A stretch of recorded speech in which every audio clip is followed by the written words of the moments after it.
1 Timothy 5. Rebuke not an elder, but entreat him as a father, and the younger men as brethren. The elder women as mothers, the younger as sisters, with all purity. Honor widows that are widows indeed. But if any widow have children or nephews, let them learn first to show piety at home, and to requite their parents, for that is good and acceptable before God.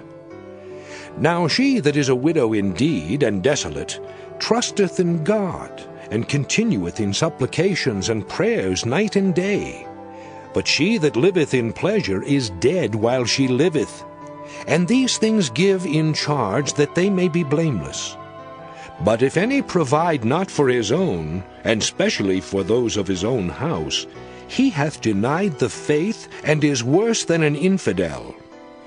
Let not a widow be taken into the number under 60 years old, having been the wife of one man, well reported of for good works, if she have brought up children, if she have lodged strangers, if she have washed the saints' feet, if she have relieved the afflicted, if she have diligently followed every good work.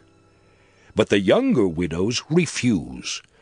For when they have begun to wax wanton against Christ, they will marry, having damnation, because they have cast off their first faith. And withal they learn to be idle, wandering about from house to house, and not only idle, but tattlers also, and busybodies, speaking things which they ought not. I will therefore that the younger women marry, bear children, guide the house, give none occasion to the adversary to speak reproachfully. For some are already turned aside after Satan.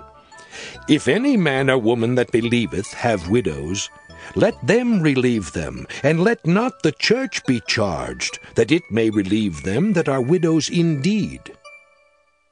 Let the elders that rule well be counted worthy of double honor, especially they who labor in the word and doctrine. For the Scripture saith, Thou shalt not muzzle the ox that treadeth out the corn, and the laborer is worthy of his reward. Against an elder receive not an accusation, but before 2 or 3 witnesses. Them that sin rebuke before all, that others also may fear.